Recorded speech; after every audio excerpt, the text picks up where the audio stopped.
Hello, my name is Lauren Kalauk. For those of you who are joining my cooking series for the first time, my name is Lauren Kalauk. I'm a family consumer science teacher at Penn Cambria High School, and I previously had a cooking show called Cooking with Lauren K on WTAJ. I have a cookbook called Cooking with Lauren K.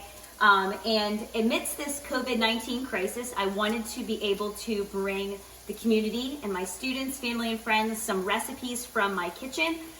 Today I'm going to be making a turkey and barley soup with some vegetables that I showed you how to chop up in the last video. My goal with this video series is to bring you some comfort food that's easy to make with a lot of pantry staples, things that you can swap in and out, because I know that being able to go to the grocery store is very limited right now. So I'm going to give you some tips on how to use some different things in your kitchen if you don't have what is listed in the recipe or what you see in my particular video here today. So we are making a turkey and barley soup. It can be a turkey noodle soup if you want it to be. Just to show you, in the last video I got a lot of vegetables chopped up, and I'm sweating those vegetables in about a tablespoon of olive oil. So what I did is I have 4 cloves of garlic. I'm going to turn my heat down a little bit here, it's getting a little hot. So I have 4 cloves of garlic, 1 onion chopped, 3 carrots cut into coins, and then 3 ribs of celery chopped. So if you want to know how to prepare those, you can check out the last video called Chopping Vegetables, Part 1, to see how to prepare some of those. It's a really good review if you haven't chopped vegetables in a while, or maybe you've never done it before. So what I did is I had a Dutch oven or a stock pot heating over medium-low heat now. I put a tablespoon of olive oil, sweating out my vegetables. The goal is to just kind of soften up your vegetables. Another thing you want to do is make sure you season your soup. I'm going to do about maybe 1/4 to 1/2 teaspoon of salt, and then I'm going to get some freshly ground black pepper. You can use the pepper that comes in the little container. That is completely fine too.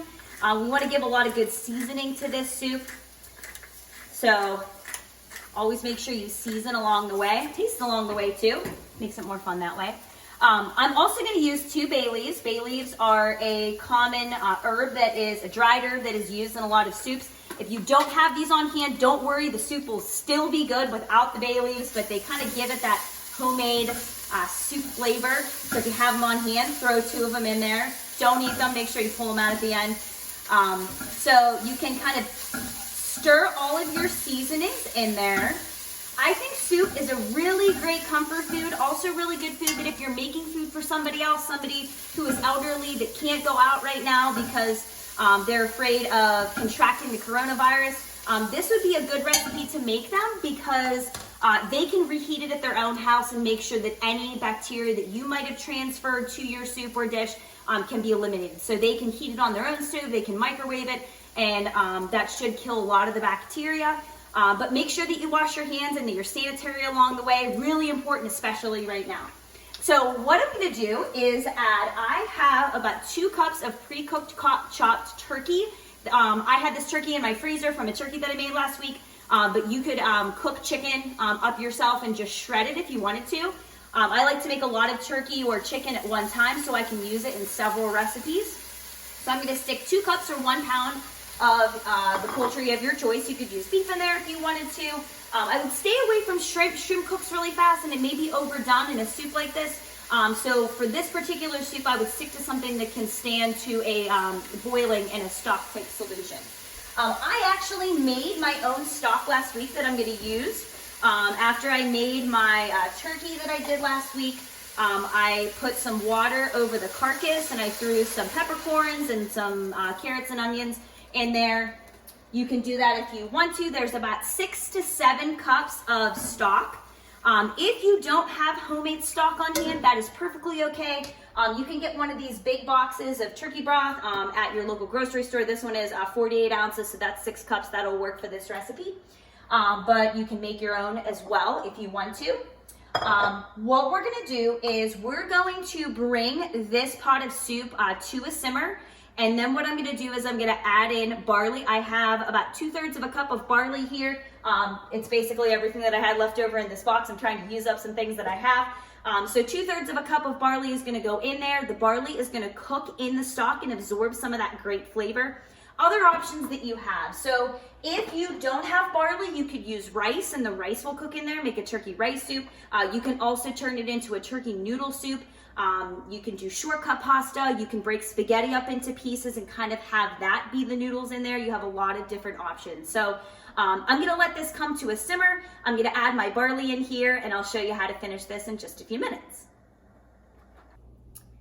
So we're back with our finished soup. We have garlic, celery, onions, 2 cups of pre-cooked shredded turkey. You can use chicken. I have the quick cooking barley in there. It's simmered in there for about 10 to 12 minutes. We're ready to finish this soup off. So one thing that you want to do is to remove your bay leaves. You put those in there for some added flavor. Optional if you don't have them, that's okay. Remember those celery leaves that we chopped up? We're gonna use these to finish off the soup. I don't have any parsley on hand. I don't feel like going to the store, so I'm gonna use those as like a parsley effect. I'm gonna also, instead of parsley, I actually had some dill, so I'm gonna add some dill into my soup here. Again, optional if you don't have it on hand, that is completely fine. I'm gonna save some for garnish. And you can finish it off with some easy freezer vegetables if you want to. You can do a cup of corn, a cup of peas. My original recipe does not contain corn, but I love corn. It makes it a little bit heartier, a little more vitamins and nutrients with the vegetables in there. So I'm gonna add about 1 cup of frozen corn. You can use canned corn, rinse it off to eliminate some of that sodium if you can. And I like the corn too because the corn kind of cools it down and makes it ready to eat right now. So that is basically all there is to this soup. It's pretty quick, it makes a lot. I'm gonna say that this serves about 6 people. So I'm gonna show you how to finish that off and what it looks like. So here we go. Look at all those great colorful vegetables. Whoever you're gonna serve this to in your house is going to love it. And you can come in and take a couple more pieces of dill to garnish the top of that. I'm gonna photograph that so you guys can see what it looks like from above. Look how great that looks. Oh, I'm so excited to eat that for lunch. A couple tips about right now. Make sure that you're sanitary, wash your hands so that you don't transmit germs to the food that you're making. If you're gonna deliver this food to somebody else, if you wanna use a Tupperware container, make sure that you load it into your Tupperware container as soon as you can. I'm actually gonna drop this off to an elderly neighbor here in just a little bit. Make sure that you wash your hands before you touch the outside of that container. Try not to breathe on the soup or whatever it is you're packaging for somebody else that's outside of your home. And as soon as you get that hot soup into the container, put the lid onto it to prevent anybody from breathing or any contamination from what you might spread to that soup. I like to let the lid on so that the steam can vent out until it completely cools down. You might want, if you're gonna deliver to somebody else, wipe the outside off with a sanitation wipe before you put it on their doorstep. And anything that you may leave so it's not contaminated in any way from anything that you might have. Thank you all for tuning in today and watching my video. I hope that you can make some soup with your family. Please remember to stay safe and stay healthy. Stay at home, but find ways to make the best of the time that you have at home right now so that we can prevent the spread of this coronavirus. My favorite thing to do at home is to cook and enjoy food with my family, so that's what I'm doing a lot of. I hope that you've all enjoyed this turkey barley soup, and I hope that you'll try to make your own version of it. If you can, let me know if you made it, share some pictures, comment, everything is welcome. So I hope you all enjoyed this. See you next time.